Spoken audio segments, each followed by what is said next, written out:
everyone, my name is Carolina, accountant who prepares financial statements for the company. Some of you don't know anything about preparation of financial statements, and that's okay. You are in high school or elementary school, so you don't need to worry about that. Some people ask me every day, like, why did you become an accountant? Being an accountant is boring.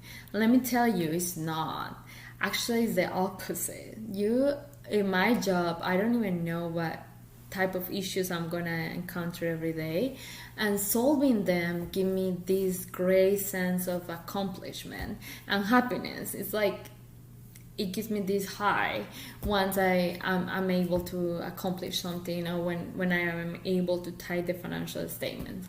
So it depends on how you look at your job, and that's always something that I always tell whoever asks me, like, why did you become an accountant? It's just because that's what I am enjoy. So if you are a very organized person, someone that likes to solve things, accounting might be for you. There are other set of skills that need to be part of your being as an accountant, but those are the skills that you can learn later in the university or just in life. So for now, let's leave it at that. You don't need to decide if you want to become an accountant yet. This video, I want to focus this video in telling you the things that I wish I would have known when I was your age.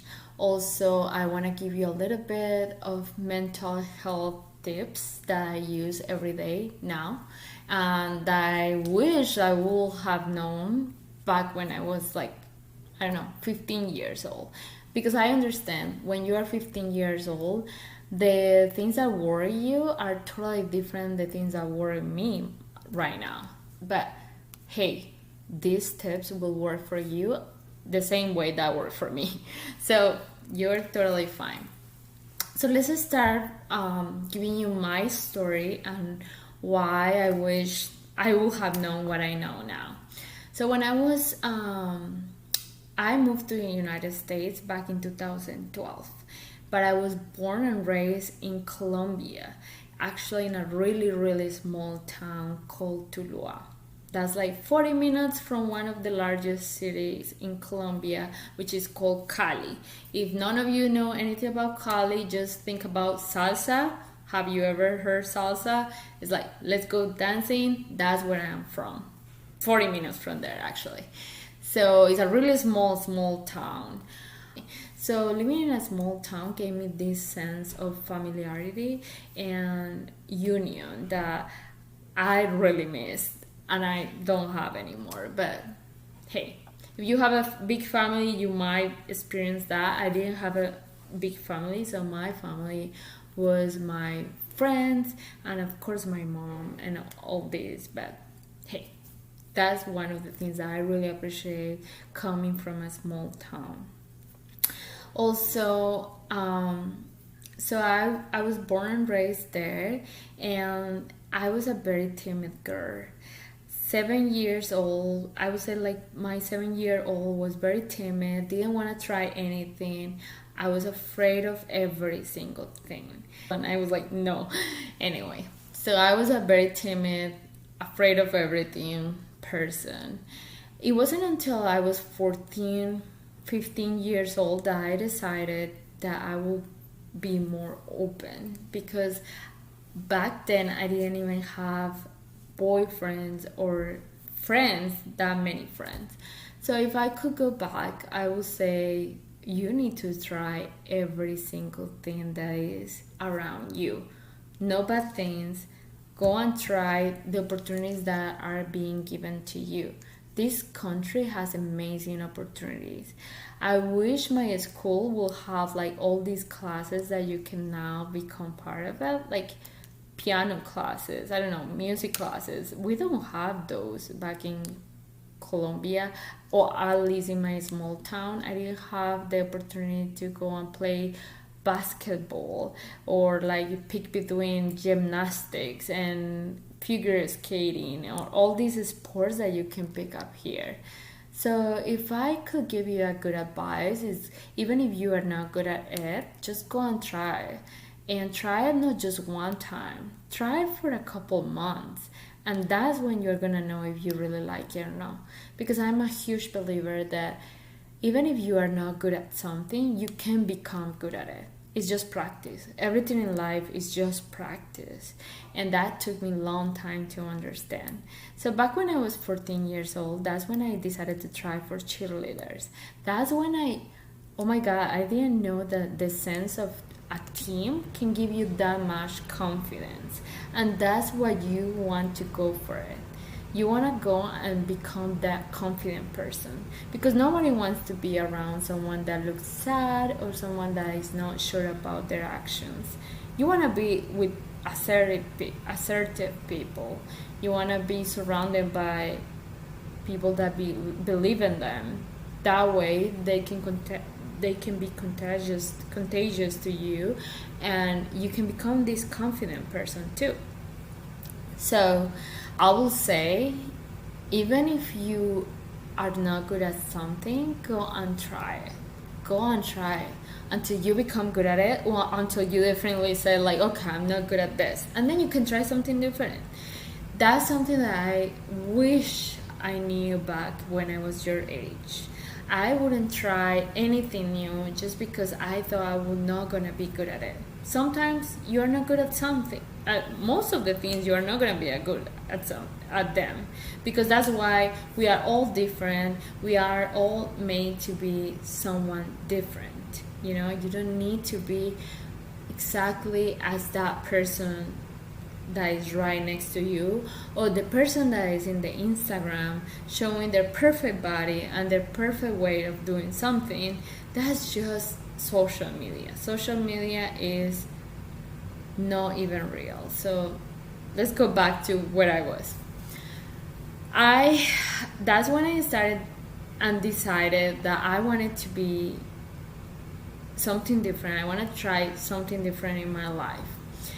I went to become an accountant right away, and I gotta say that was more not because of choice. It was more because that's a good career in Colombia. If you were thinking to work and pay for your school, that's a good career that can give you a job, and you can pay your university at the same time that you work. So that's why I went for it.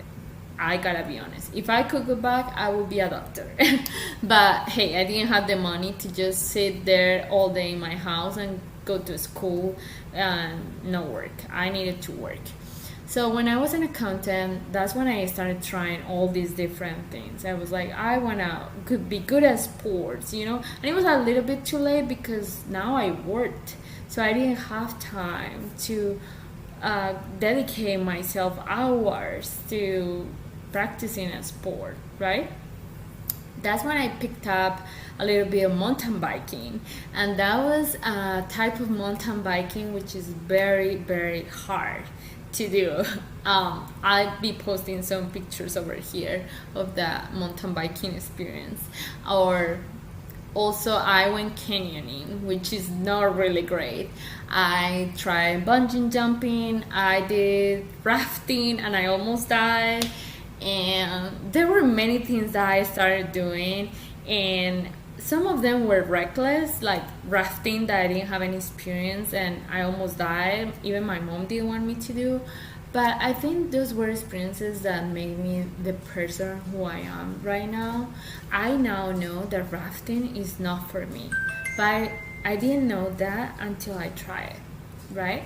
So I'm not telling you go and try illegal drugs or anything like that. I'm telling you go and try the things that are gonna help you to grow as a person and hopefully one day be a better professional. And confidence is gonna make you a better professional. So and how do you gain that confidence? By trying things, and that's when you realize you're good at something. That gives you realizing that you're good at something, that's what gives you that boost of confidence, and that's what I want you to go for it. So back then I decided trying all these different things, and there was this girl that came to our university and talked about being a international exchange program in the United States. And I was like, oh my god, I have seen the United States in many movies and it's great, I want to go.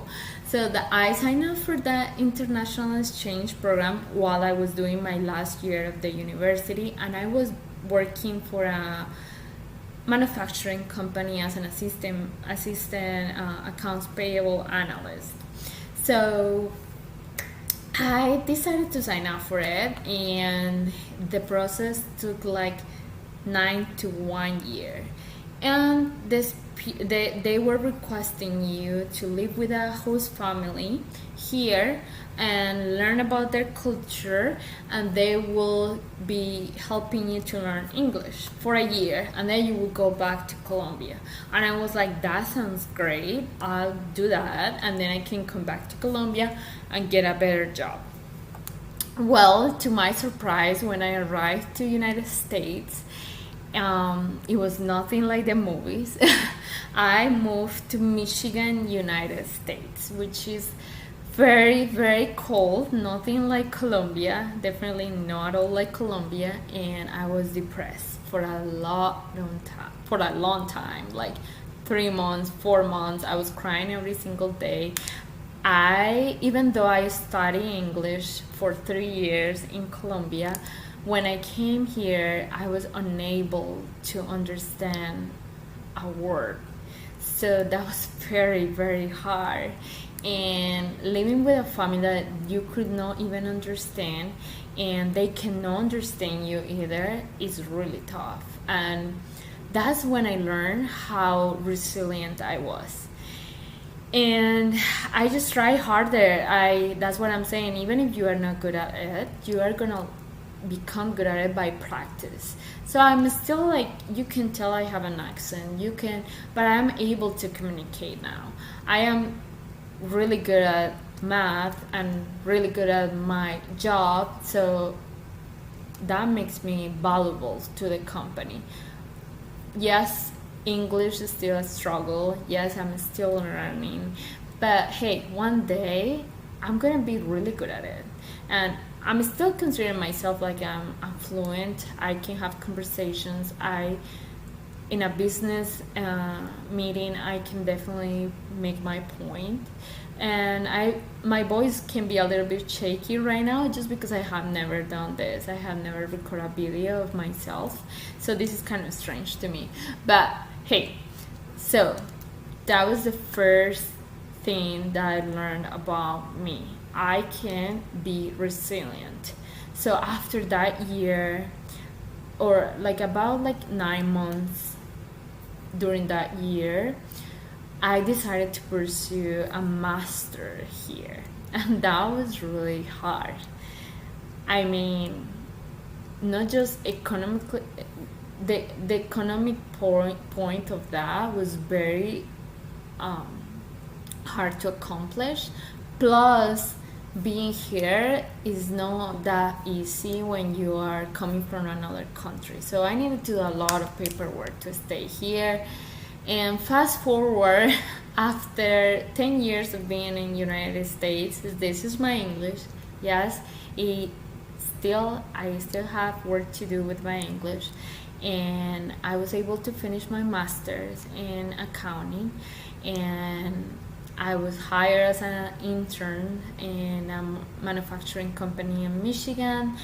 That gave me the opportunity to be an analyst, a senior analyst, and now about 2 years ago I moved to Atlanta with my husband. I have a husband now, and we moved here, so now it's back to a warmer weather. Yes, it's still colder than Colombia in winter, but nothing compares to Michigan. So yes, I am really happy, even for the Michigan experience, because that's when I learned how to figure skate, how to snowboard. I'm not good at it, that's what I'm saying, but I can do it. You know, if I go into a ski trip, I can definitely snowboard for fun, and I find it fun, even if I'm not like competing professionally. But those are things that you learn and make you unique in your life. There are not many Colombians that like to snowboard. I like to snowboard. So that makes you different. And when I got here, I felt really frustrated about being different, and I felt very insecure about it. Now, if I could go back to my younger self 10 years ago when I arrived here, I would tell myself that that's my strongest quality. Being different makes me that person that a company wants to hire, because gives them a different perspective of an issue.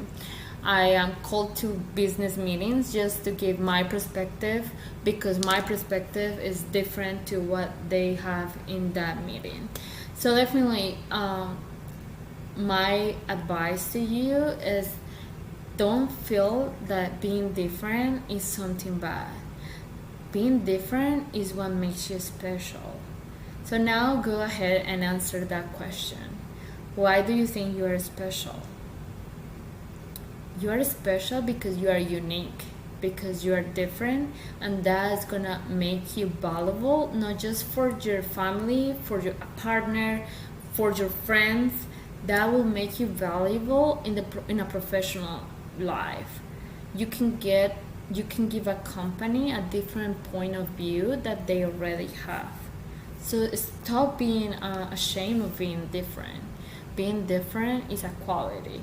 Being different is something that you need to be proud of, and understand that that's something that can give you a lot of good things in your life. So now I also want to talk about a little bit of mental health. This video has two parts, as you can see right now. My first part is more about being confident, embrace your unique life. You embrace whatever is different on you, and like wear that with proud, because being different is something that is going to be valuable by every single person.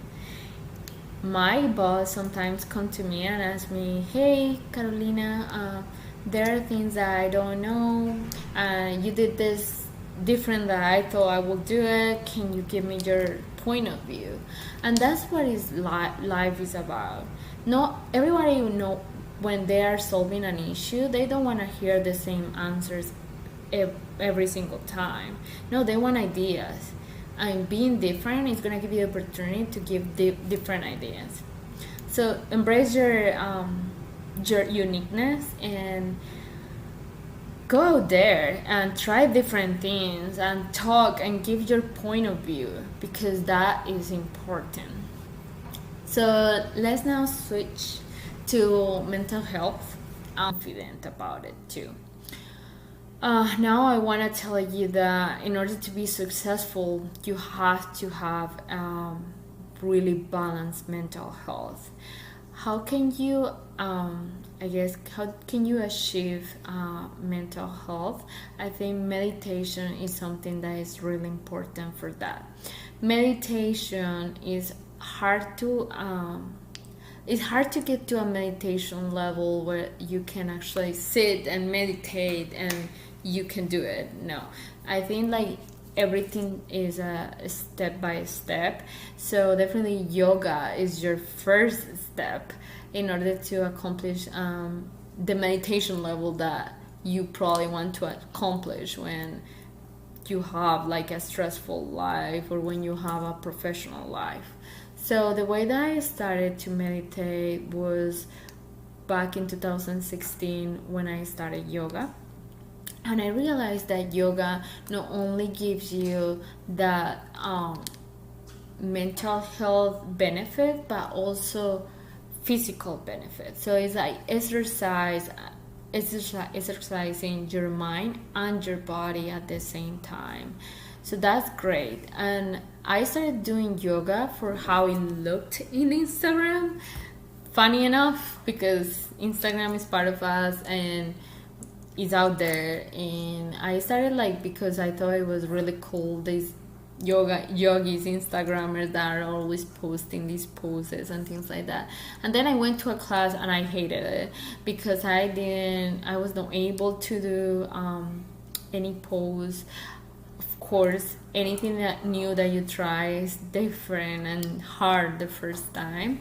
But then I started doing it my own at home, with YouTube channels, because oh my god, there are so many YouTube channels that you can follow out there for yoga, and it was so good. I started feeling this peaceful or sense of like I could basically eliminate any issue that I had in that moment for an hour or 30 minutes that I was doing my yoga practice. So today I want to kind of share with you a few flows. We call it flows in yoga, and that you can follow along right now. So get your mat, go and change. I'm gonna go and change, and we can do this flow together. And yoga is something that you can start anytime in your day. You can do, I'd rather do yoga at night, but there are people that love to do, and most of people actually love to do yoga first thing in the morning. I'm just not a morning person. So I like to do yoga at night, and you can do it anywhere because all what you need is a mat, or sometimes you don't even need a mat. If you are in a carpet, you can do yoga. So that's why I thought today was a really good opportunity to show you a small flow. What I'm gonna be showing you is something really basic. If you are in a higher level of this, you can go ahead and just say like, okay, bye, because what I'm gonna show you is a really basic flow that you can actually feel some cardio workout a little bit, but then I think the most important part is what yoga gives you at the end, because yoga teaches you that all the hard work that you do for an hour, you can totally forget about that for 5 minutes at the end of the class, which is called shavasana. And basically you are laying there and you are not thinking about anything else, and since you worked out your body so much for that 40 minutes or 30 minutes, you are going to feel a sense of relaxation that can take away any stress that you have in your life. Me as an accountant, I have a lot of stress, and yoga has helped me so much to feel to kind of overcome my stress levels and overcome any issue that I have at the moment. Like that gives me a sense of peaceful and sense of peace, and that's something that I want you to experience. Not because you might not have the job that I have, but you probably have struggles in your life. So I think yoga will be really good to accomplish being like relaxed, and there is nothing else out there that I have tried that can give you this sense of peace at the same time that is working your body. So I think that's why yoga is kind of key if you want to be in a balanced state of mind. So let's go and try.